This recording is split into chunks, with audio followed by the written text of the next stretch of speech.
안녕하세요. 풍수사주마을입니다. 여러분은 혹시 자신도 모르게 내뱉은 한마디 말로 인해 깊은 상처를 받거나 반대로 누군가의 따뜻한 말 한마디로 큰 위로를 받았던 경험이 있으신가요?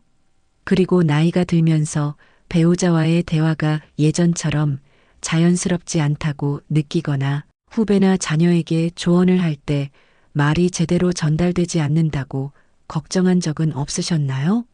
오늘은 인생 후반기를 맞이한 우리가 새롭게 발견해야 할 말의 힘, 그리고 그것이 어떻게 진정한 인복으로 이어지는지에 대한 이야기를 해보려고 해요. 지난주 강남의 한 문화센터에서 있었던 일입니다. 70세가 된 김모 씨가 45년 된 부인과 함께 부부관계 개선 강의에 참석했습니다. 그는 강의 후 이런 말을 했어요. 젊었을 때는 아내와 하루 종일 이야기해도 모자랐는데 언제부턴가 우리는 서로에게 필요한 말만 하게 되었어요. 그런데 오늘 깨달았습니다. 아내가 원했던 건 거창한 대화가 아니라 그저 고생했어. 덕분이야라는 간단한 인정의 말이었다는 것을요. 이 이야기에서 우리는 중요한 깨달음을 얻을 수 있습니다. 인복이란 결국 작은 말들이 쌓여 만들어지는 관계의 결실이라는 것 말이에요.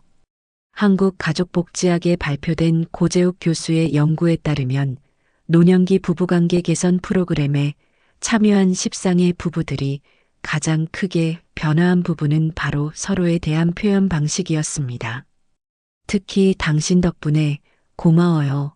함께여서 든든했어요와 같은 감사와 인정의 표현이 늘어났을 때 부부의 갈등은 현저히 줄어들고 정서적 친밀감은 크게 향상되었다고 합니다. 이는 단순히 좋은 말을 하자는 차원이 아니라 언어가 가진 치유의 힘을 보여주는 과학적 증거라고 할 수 있어요. 스위스 취리히 대학의 신경경제학 연구에서는 더욱 놀라운 사실이 밝혀졌습니다. 감사나 인정과 같은 긍정적인 말을 들었을 때 우리 뇌에서는 옥시토신이라는 호르몬이 분비됩니다.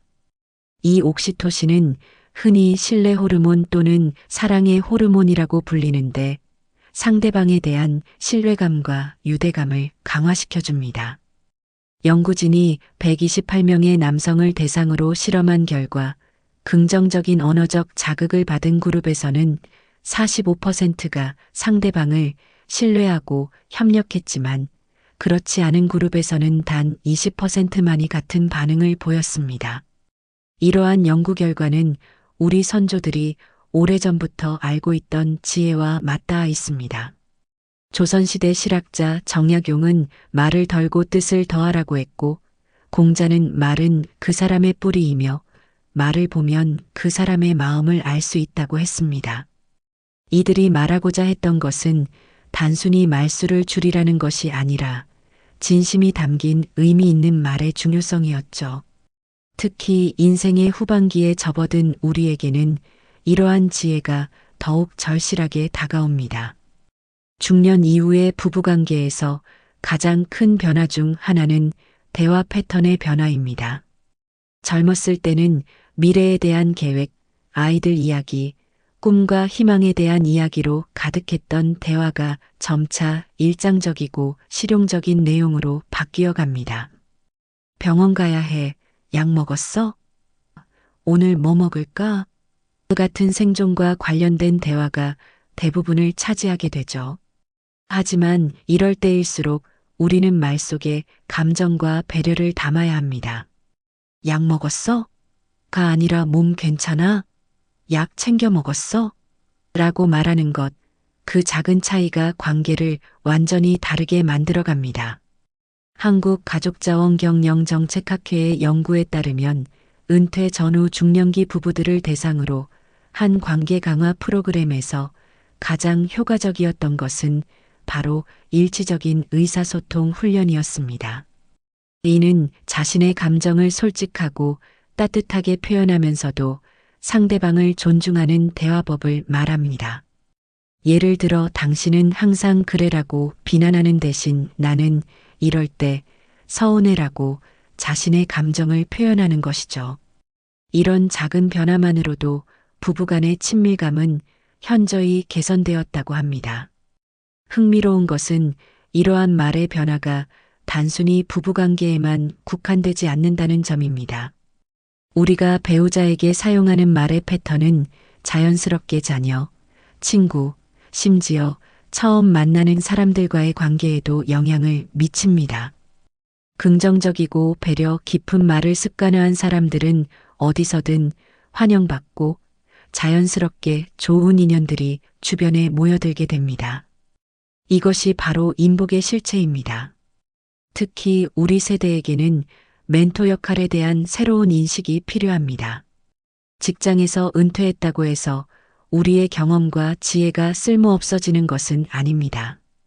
오히려 후배들에게는 우리의 인생 경험이 큰 자산이 될 수 있어요. 하지만 여기서 중요한 것은 어떻게 말하느냐입니다. 내가 너 나이 때는 으로 시작하는 꼰대식 조언이 아니라 혹시 이런 방법은 어떨까? 라고 제안하는 방식의 소통이 필요합니다. 한국청소년정책연구원의 멘토링 연구에서는 효과적인 멘토링의 핵심 요소로 경청 능력, 공감적 소통, 진실성과 열정을 꼽았습니다. 특히 나이가 많은 멘토일수록 상대방의 말을 끝까지 들어주고 그랬구나, 힘들었겠다와 같은 공감의 표현을 자주 사용할 때 멘토링 효과가 크게 향상되었다고 합니다. 이는 우리가 가진 인생 경험이 단순한 정보 전달이 아니라 진정한 소통을 통해서만 가치를 발휘할 수 있음을 보여줍니다. 실제로 언어치료학 분야의 연구들을 보면 말은 단순한 의사소통 도구를 넘어서 치유의 기능을 가지고 있다는 것이 과학적으로 입증되고 있습니다. 대구대학교 언어치료학과의 연구에 따르면 긍정적이고 지지적인 언어적 상호작용은 스트레스 호르몬인 코르티솔의 분비를 감소시키고 동시에 치유와 회복을 돕는 엔돌핀의 분비를 촉진한다고 합니다. 이는 우리의 말 한마디가 단순히 정보를 전달하는 것이 아니라 상대방의 몸과 마음을 실제로 치유할 수 있다는 뜻입니다. 하부 4,500자 이상. 이러한 말의 치유력은 특히 중년 이후의 인간관계에서 더욱 중요한 의미를 가집니다. 나이가 들면서 우리는 점점 더 많은 상실을 경험하게 됩니다. 건강의 쇠퇴, 사별, 은퇴로 인한 사회적 지위의 변화 등 여러 가지 어려움들이 찾아오죠. 이럴 때 주변 사람들의 따뜻한 말 한마디는 그 어떤 약보다도 강력한 치유제가 될 수 있습니다. 반대로 무심코 던진 차가운 말 한마디는 깊은 상처를 남길 수도 있고요. 75세의 박 씨는 최근 아내를 잃고 깊은 상실감에 빠져 있었습니다. 그런데 어느 날 오랜 친구가 전화를 걸어 이렇게 말했다고 합니다. 형님, 사모님이 그렇게 좋은 곳으로 가셨으니 이제 형님이라도 건강하게 지내셔야 사모님이 안심하실 거예요. 제가 가끔 안부 전화드릴게요. 박 씨는 이 한마디로 다시 살아갈 용기를 얻었다고 했어요. 이것이 바로 말이 가진 치유의 힘입니다. 부부관계에서도 마찬가지입니다. 오랜 세월을 함께 산 부부일수록 서로를 당연하게 여기는 경향이 있습니다. 아내가 매일 해주는 밥, 남편이 매일 하는 출근, 이 모든 것들이 너무나 일상적이어서 특별함을 잃어버리게 되죠. 하지만 한국보건사회연구원의 중고령자 연구에 따르면 부부관계 만족도가 높은 노년기 부부들의 공통점은 바로 일상적인 것에 대해서도 감사를 표현하는 습관을 가지고 있다는 것이었습니다. 오늘도 맛있는 밥 해줘서 고마워, 몸이 아픈데도 장 보러 가줘서 고마워, 옆에 있어줘서 든든해 같은 평범한 표현들이 실제로는 관계를 지켜나가는 가장 강력한 힘이 된다는 것입니다. 이런 말들이 습관이 된 부부들은 나이가 들어서도 서로를 바라보는 눈빛이 다르다고 하더군요. 마치 연애 시절처럼 서로에 대한 애정과 존중이 그대로 남아있는 것 같다고 말입니다. 특히 노년기 부부관계에서는 재발견의 과정이 필요합니다. 젊었을 때와는 다른 모습의 배우자를 새롭게 알아가는 것이죠. 남편은 권위적이었던 가장의 모습에서 벗어나 더욱 부드럽고 배려 깊은 모습을 보이게 되고, 아내는 뒷바라지에만 몰두했던 모습에서 벗어나 자신의 의견을 더욱 당당하게 표현하게 됩니다. 이런 변화를 받아들이고 서로의 새로운 모습을 인정해주는 말들이 중요합니다. 당신이 이렇게 세심한 사람인 줄 몰랐어. 당신의 의견이 정말 좋네. 이제야 당신의 진짜 모습을 보는 것 같은 표현들은 배우자로 하여금 자신이 여전히 소중한 존재임을 느끼게 해줍니다. 서울대학교 사회복지학과의 연구에 따르면 이런 재발견을 경험한 노년기 부부들의 결혼 만족도는 오히려 젊었을 때보다 더 높아지는 경우가 많다고 합니다. 인생 멘토로서의 역할을 할 때도 말의 선택은 매우 중요합니다. 우리 세대는 격동의 시대를 살아오면서 많은 것을 이루어냈습니다. 산업화, 민주화, 정보화의 시대를 모두 경험했고 자녀들을 키우며 나라를 발전시켜 왔습니다. 이런 경험들은 분명히 후배들에게 도움이 될 수 있는 소중한 자산입니다. 하지만 이를 전달하는 방식이 잘못되면 오히려 세대 갈등만 키우게 될 수 있어요. 효과적인 멘토링의 핵심은 듣기에서 시작됩니다. 한국사회복지협의회의 멘토링 연구에 따르면 성공적인 멘토들의 공통점은 조언을 하기 전에 먼저 상대방의 이야기를 충분히 들어준다는 것이었습니다. 요즘 젊은 사람들은 으로 시작하는 일반화된 비판이 아니라 내 상황에서는 어떤 게 가장 어려워?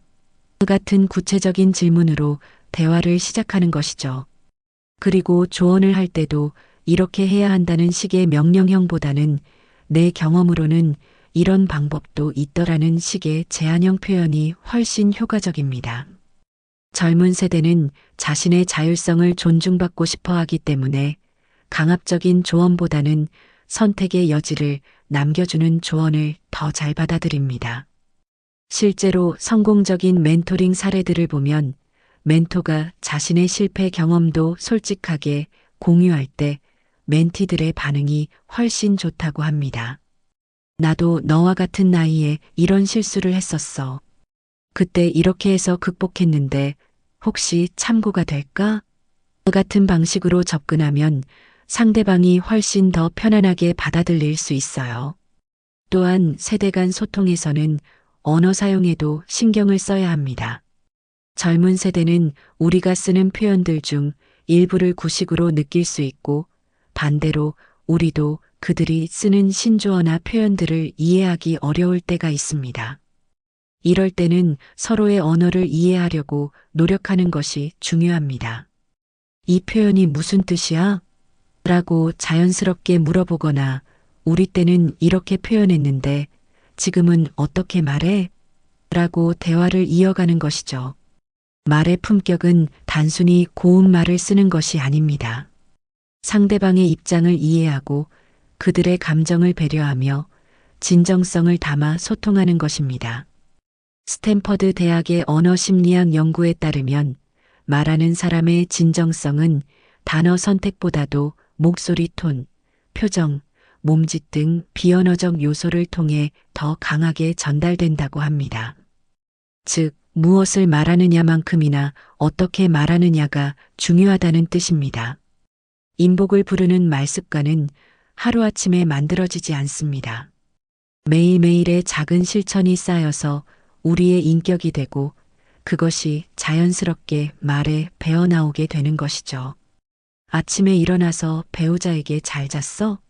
라고 안부를 묻는 것, 고마운 일이 있을 때 즉시 고마워라고 표현하는 것, 누군가 힘들어할 때 힘내라는 말보다는 많이 힘들지?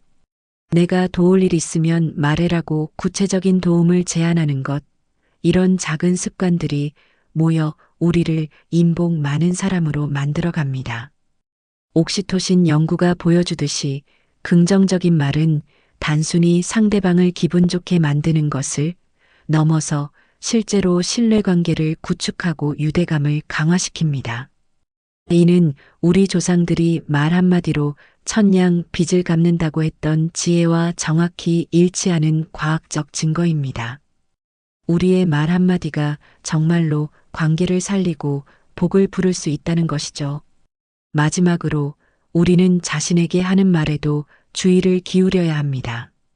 나이가 들어서 이것도 못해, 기억력이 나빠져서 쓸모없어 같은 자기 비하적 표현들은 우리 자신뿐만 아니라 주변 사람들에게도 부정적인 영향을 미칩니다. 대신 경험이 쌓여서 더 신중해졌어, 천천히 하더라도 정확하게 해 같은 긍정적인 자기 표현을 해보세요. 이런 말들은 우리 자신의 자존감을 높일 뿐만 아니라 주변 사람들에게도 희망과 용기를 전해줍니다. 인복은 거창한 곳에 있지 않습니다. 매일 우리가 내뱉는 말들 속에, 배우자를 바라보는 따뜻한 눈빛 속에, 후배들에게 건네는 격려의 한마디 속에 있습니다. 말은 곧 마음이고, 마음이 모여 관계가 되며 관계가 쌓여보게 됩니다.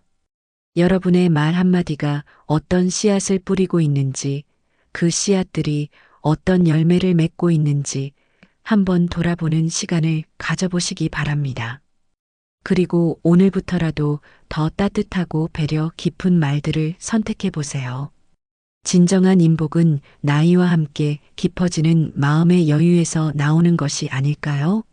여러분은 지금 어떤 말들로 주변 사람들과 관계를 쌓아가고 계신가요? 그리고 그 말들이 여러분의 인생에 어떤 복을 가져다 주고 있나요? 여러분의 경험과 지혜도 함께 나누어 주세요.